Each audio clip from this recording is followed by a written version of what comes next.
Uma vez mais, muito boa noite. Eu espero ser bastante breve nesta apresentação que vou aqui fazer.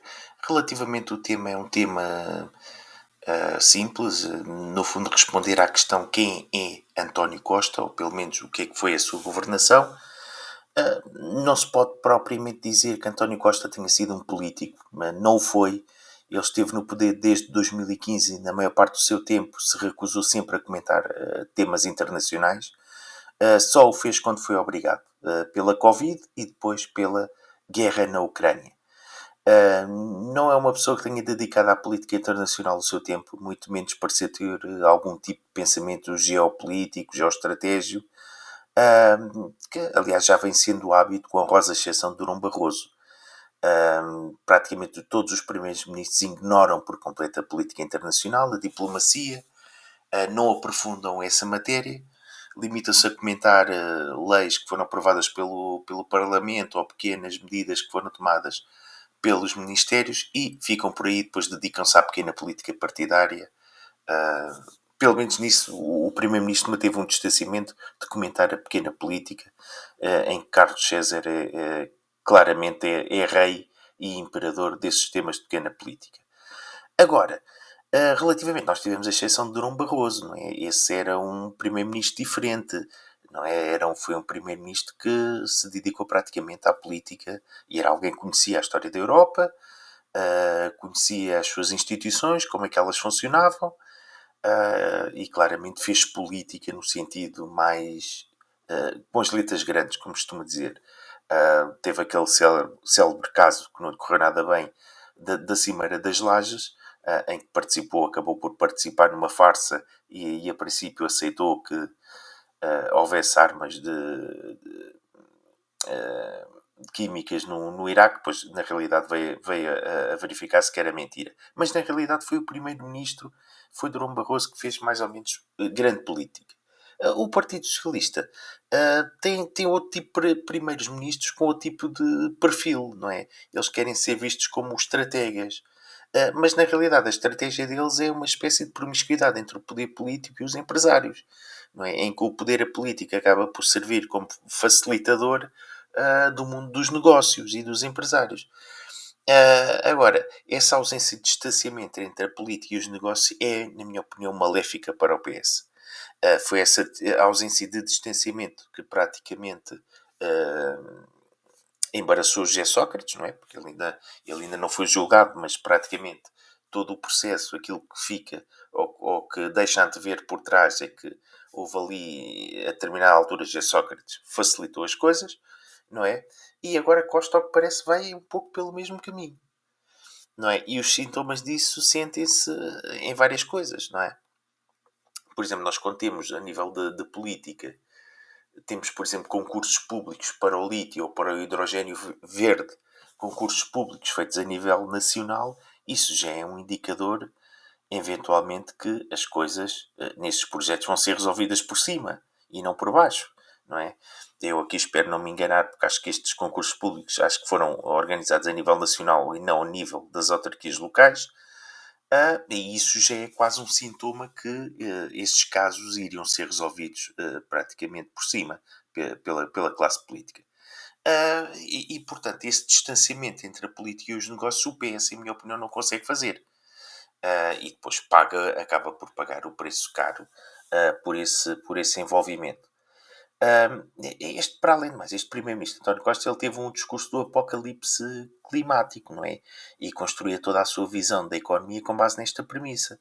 Eu recordo que estávamos dentro de um primeiro-ministro que dizia coisas do tipo que quanto mais verde formos, mais descarbonizado formos, melhor vai ser a dívida pública, não é? Eu penso que ele se estaria a referir propriamente ao peso da energia na dívida pública, não é? Quanto mais descarbonizados e verdes formos, então o peso da energia na dívida pública vai ser menor e vai ter outra qualidade. Não é? Este pensamento, enquanto nós, mais tradicionalistas, ainda funcionamos de outra maneira, não é? Para nós a boa dívida pública é estarmos endividados perante as nossas instituições, porque isso impede a saída de juros lá para fora. A má dívida pública é estarmos endividados perante instituições internacionais e, portanto, os juros vão lá para fora. Mas António Costa não pensava assim.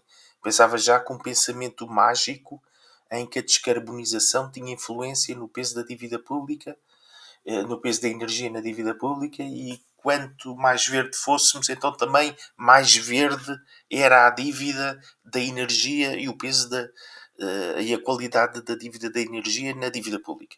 Era mais ou menos este pensamento mágico em que ele acreditava.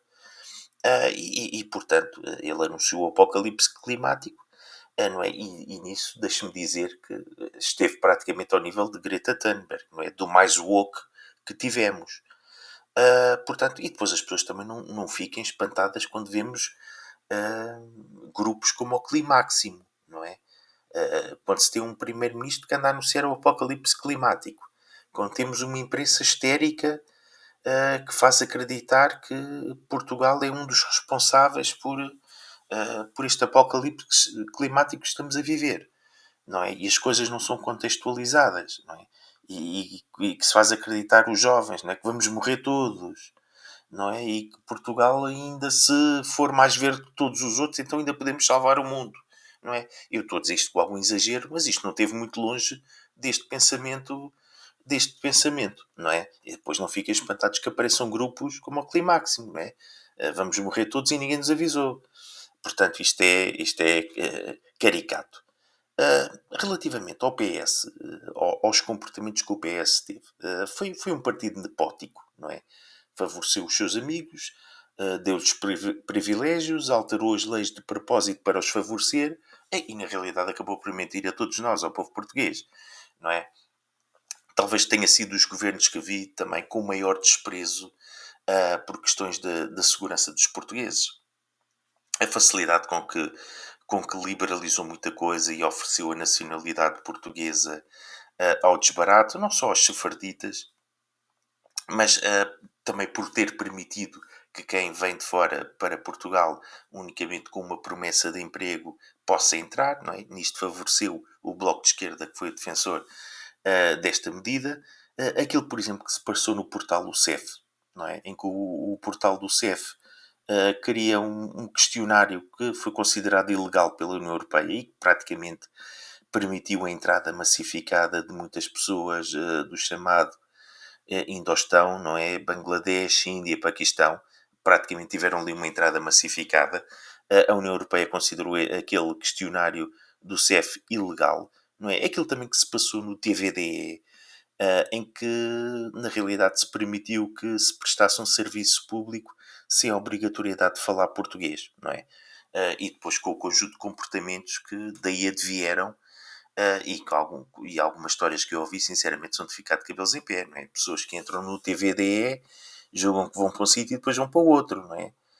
O número de mulheres violadas nesse contexto aumentou significativamente, não é? Eu recordo até ter ouvido uma história na CMTV de um cidadão brasileiro que estava a abastecer o seu carro ao pé de um carro TVDE, e o motorista do TVDE chega ao pé dele e não só agride-o, como consegue imolá-lo pelo fogo. Bem, uma coisa caricata, só vista nos países do sul global, mas que, ao que parece, passou-se cá. Portanto, posso dizer outras coisas, o ter colocado embaixadores cônsules a passarem vistos de entrada, não é? Porque, repare, uh, enquanto cá o Ministério Público pode investigar, por exemplo, alguém que esteja a cometer um comportamento ilícito e possa perder um ano a investigar essa pessoa, a ver os e-mails, a fazer escutas telefónicas, não é? Quem é que vai fazer isso lá fora? Ao embaixador e ao cônsul, que estão do outro lado do mundo, não é? As polícias não vão perder um ano inteiro a investigar porque a polícia portuguesa lhes pediu, olha, investiga aí isso, não é? Não é assim que funciona. Quanto muito, as polícias lá de fora fazem uma vistoria a mando da polícia portuguesa ou a pedido, não é? Mas não têm o tempo para estar um ano a seguir uma pessoa, a fazer escutas telefónicas, a ler os e-mails. Não. E, portanto, estas coisas não foram feitas em vão. Quando se coloca embaixadores e cônsules a passar vistos, é porque se quer que eles fiquem lá num canto, escondidos do outro lado do mundo, e que façam lá o seu negócio, não é? E, portanto, com a liberalização também das pessoas que ajudam os outros com as papeladas e a tratar da burocracia, não é? E que entrou em contato com as embaixadas, não é? Isto praticamente foi o negócio da massificação e da entrada em Portugal, não é? Isto não foi feito em vão. Foi feito mesmo com essa intenção. Eu recordo também, como outra política do PS, política não, deu seguimento àquilo que já vinha atrás. Os residentes não habituais foram criados salvo erro, pelo ex-ministro Teixeira dos Santos, não é? Que criou o Estatuto dos Residentes Não Habituais, ou pelo menos ampliou-os. Pelo menos com a França, salvo erro, assinou um acordo. Com a Finlândia já vinha atrás, mas com a França assinou um acordo. Praticamente, António Costa não terminou com o Estatuto dos Residentes Não Habituais, não é? António Costa também não terminou, que vinha atrás do governo PSD, não terminou com os vistos gold. Ou pelo menos só agora no final é que terminou, ou mudou o nome, mas teve o tempo todo, não terminou com os vistos gold.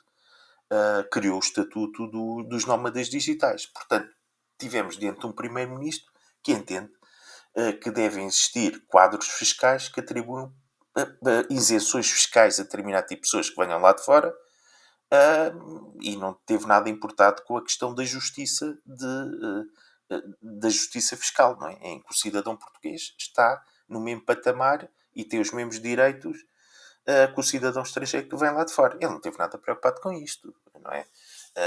Criou um quadro de exceções fiscais, um pouco esperando aí usufruir de pouca coisa, né? Porque o que é que um residente não habitual cá faz? Vai a um restaurante, vai a um supermercado, não é? Os nómadas digitais o mesmo, não é? Vêm comprar umas casas, quanto muito isso, não é? Mas uma coisa curiosa é que os políticos portugueses, não só aqueles que criaram estes estatutos, o PSD, os vistos gold, o PS, os residentes não habituais, e também os nómadas digitais, a isenção fiscal para os nómadas digitais, é que criaram estes estatutos pouco preocupados com a resposta, eventualmente, que alguns países pudessem dar à criação destes estatutos. Não é? Repare, estes estatutos acabam por enfraquecer os regimes fiscais de outros países. Não é? Portugal consegue captar muitos californianos que vêm para cá viver, não é? Isto enfraquece o regime fiscal dos Estados Unidos. Portugal promoveu os vistos gold na televisão russa. E, portanto, isto traz para cá muitas pessoas endinheiradas. Não é? Não se espera que estes países assistam à saída de supostos contribuintes fiscais e que depois não deem uma resposta bem dada a Portugal. Não é? Eu recordo só um episódio com os Estados Unidos, que não é, que viu sair algumas empresas do chamado mundo digital, a Apple e outras empresas, a sair para a Irlanda e também para os Países Baixos. Os Estados Unidos respondeu. E respondeu como? Respondeu no G7 com aquilo que era o IRC a 21%. E pressionou a Europa para que esse IRC da Europa também fosse a 21%. Não conseguiu totalmente, mas conseguiu que a Europa estabelecesse como IRC mínimo os 15%. E deixou a Irlanda lá mais abaixo nos 12%. Não é? A Irlanda agora vai ficar fora do chamado intervalo estabelecido pela Europa. Portanto, algum efeito esta pressão dos Estados Unidos teve em países que lhes vão lá buscar algumas empresas na área do digital. Portanto, eu acho que Portugal, não é? Temos primeiros ministros que não estão nada importados com a questão da justiça fiscal.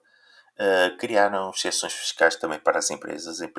Algumas empresas não pagam cá impostos porque há sempre o argumento que são depois importantes para o emprego, não é?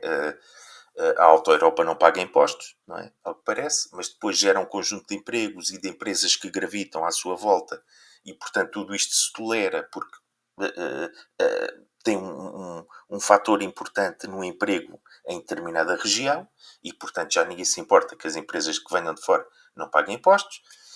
Os nómadas digitais, os vistos gold, Nos vistos gold, não. Nos nómadas digitais e nos residentes não habituais, essas exceções foram criadas.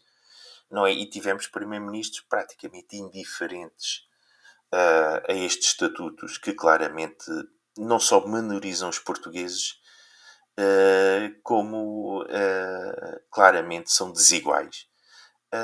Não teve nada preocupado em terminar com isto e, pelo contrário, até deu-lhes aso. E, portanto, eu vi este primeiro-ministro como mau, um primeiro-ministro, um zero em política internacional, um zero em diplomacia, um zero em relações internacionais. Não teve nada preocupado com esse domínio. Não se conhece uma palavra dele. E teve preocupado em ser o mastermind das exportações. Do vamos fazer aqui qualquer coisinha nossa para exportar lá para fora. E ainda não se apercebeu que esta ausência de distanciamento entre política e negócios é prejudicial, não só para a imagem do Partido Socialista, mas como para a imagem do país. E nisso José Sócrates também foi do mesmo, e portanto não antevejo nada de bom para o futuro. Sendo assim, eu penso que fico por aqui, não tenho assim. Provavelmente esqueci-me aqui de comentar alguma coisa. Já sei o que é que ia falar. A questão, por exemplo, do emprego. A questão do emprego foi interessante, ou pelo menos das pessoas que vêm de fora para cá trabalhar, porque isto foi sempre tratado por este primeiro-ministro, de uma forma um pouco demagógica, não é? O que é que ele dizia? Nós precisamos de receber imigração porque as pessoas são muito importantes para o emprego. Não é? Mas isto dito assim, não é? É uma frase redonda, é um chavão. Não é? Eu recordo que Portugal não é um país que esteja a ser fundado do zero. E, portanto, não precisa de imigração massificada. Os países que estão a ser fundados do zero, esses sim, precisam de receber muita gente. Portugal não precisa. E nós tivemos uma imigração massificada e a Europa até considera Portugal um dos países de tráfico de pessoas e de entradas ilegais. Não é? A Europa fez esse tipo de afirmação. E fez esse tipo de afirmação enquanto este Primeiro-Ministro estava no poder. E isto é vergonhoso e António Costa não se sentiu envergonhado. Mas isto é uma coisa que o jornalismo não lhe pergunta nem fala. Não é? É que é perguntar assim ao Primeiro-Ministro. Mas uma imigração que não fala português e que não fala inglês vem-nos ajudar em quê? Vai trabalhar para o Estado e para a administração pública? Onde é preciso falar português? Precisamos de médicos, precisamos de polícias, precisamos de pessoal, quadros qualificados, precisamos para as empresas de trabalhadores na área do digital. Uma pessoa que não fala português e não fala inglês vai trabalhar para esses domínios? Não, não vai. E ninguém teve a coragem de fazer estas perguntas. Não é? Vão se calhar trabalhar para a agricultura, ou vão ser mariscadores, ou vão ser cantoneiros, não é? E a imigração de António Costa é de mariscadores, era uma imigração de trabalhadores da agricultura e de cantoneiros. Não era não era uma imigração que viesse para suprimir falhas que nós temos, não é? Portanto, ele navegou nesta demagogia, navegou nestes chavões, e teve sempre a ajuda dos seus estrategas de comunicação que claramente tinham influência no mundo da comunicação social e muitas vezes influenciaram o discurso, e permitiram com que ele saísse sempre beneficiado a nível de imagem. Eu talvez volte a este tema mais tarde, hoje fico-me só por aqui. Muito obrigado pela vossa disponibilidade. A continuação de uma boa noite. Muito obrigado.